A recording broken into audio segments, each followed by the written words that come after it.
let's move on to our last topic, where we have EPAs with us today that can share with us an update on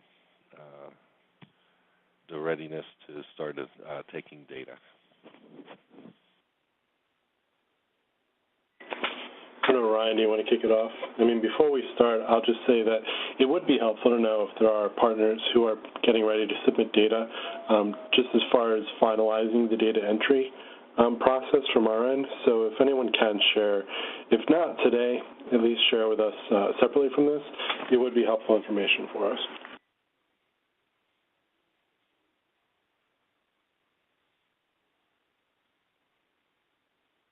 I guess, Ryan, do you want to kick things off, or do you want me to?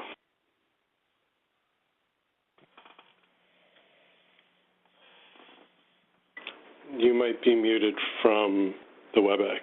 You have to unclick it.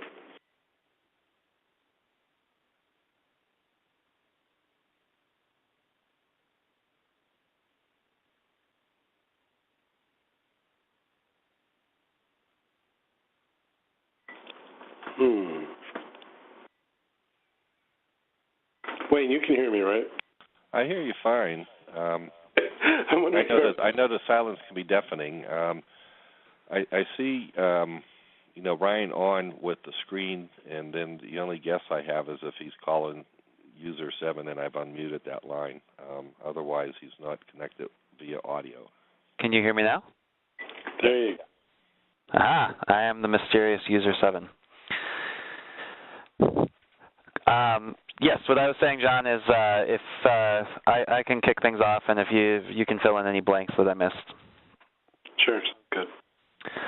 So we are, on the Energy Star side, we are in the process of putting together the final QPX, and then also updating the QPL and the product finder to incorporate the file IO test data.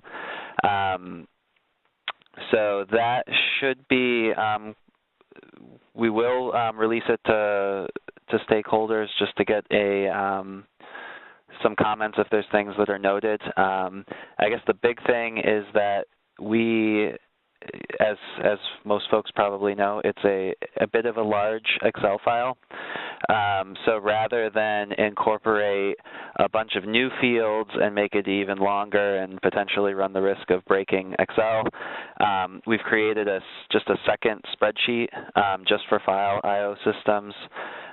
So it'll look very, very similar to what you all have seen for the block IO, just with the different file IO workloads represented instead of what is represented for block IO. So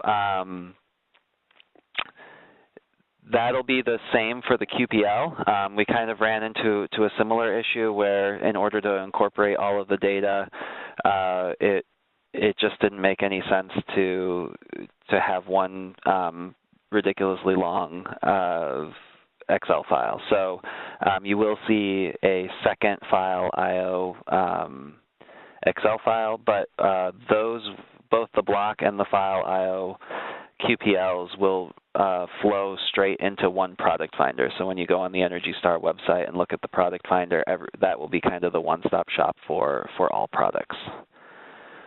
I guess, John, what did I miss?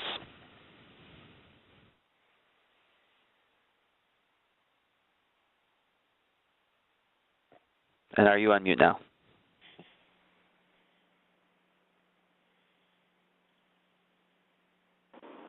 I was. Someone muted me. Wayne here.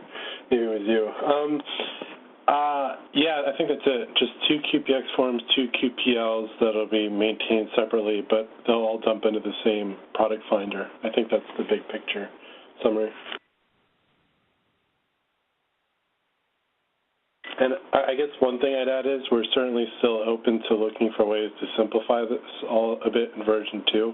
Ideally, we'd collect everything in one place, and ideally we'd limit the number of fields so we're not at 500 times 2, if you will. So we're certainly open to ideas. We can't really change that right now, but we can certainly take a look at that in version 2.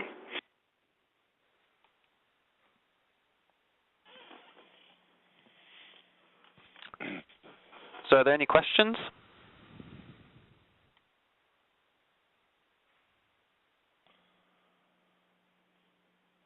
I'm going to purposely unmute everyone's line just in case everyone's having issues here. All right.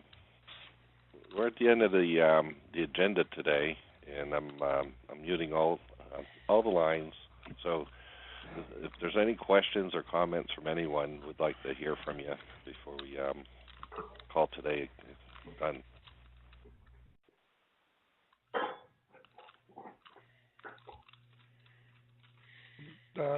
This is Don Goddard. I just wondered, when will the submission, when will the website be open to submissions? So, I mean, certainly once the version 1.1 is released, and one thing we probably should have mentioned at the onset is, given the timeline with version 3.0.2, we anticipate releasing it now next week versus this week, just so that we don't have a dot revision followed by another dot revision, which doesn't really seem to make much sense. So folks could then really immediately be able to certify to version 1.1. It will take a little bit longer to have the website ready to go, probably a couple of weeks or so after that date, but we'll be working to get it up as soon as possible. But it shouldn't impact the ability to get the certificate from the CB that shows that the product is ENERGY STAR certified.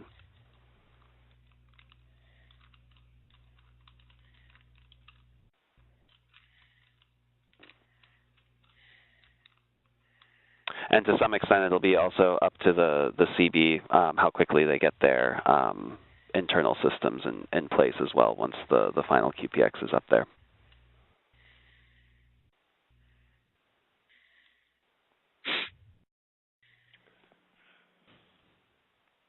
And you say that, how will this look once there's a file system certified on the ENERGY STAR site? Will the page, the ENERGY STAR page, just look the same, or will there be some differences in the names on the columns? So there will be, so it depends on if you're talking the QPL or the product finder. The product finder, which would be kind of that main landing page, that will look very similar. Actually, it'll look basically the same. We added a couple of additional options. So I believe right now there's block IO and then block IO, primary block IO with NAS, something along those lines. There'll be then a third option that's file IO. And then there's one other field where we're adding one that I can see if I can pull it up quickly here. But then for the QPL itself, that will functionally look the same. The workloads will just be replaced.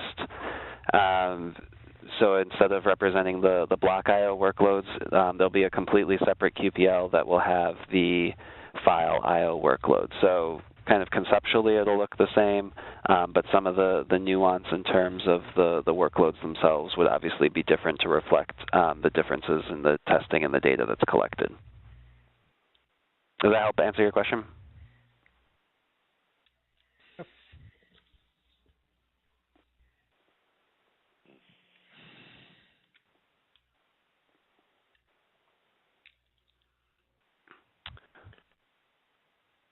Are there any additional? Oh, sorry.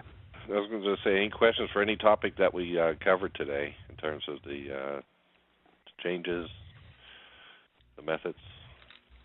Anyone have anything they want to share from the roundtable, but we're on mute on their topics?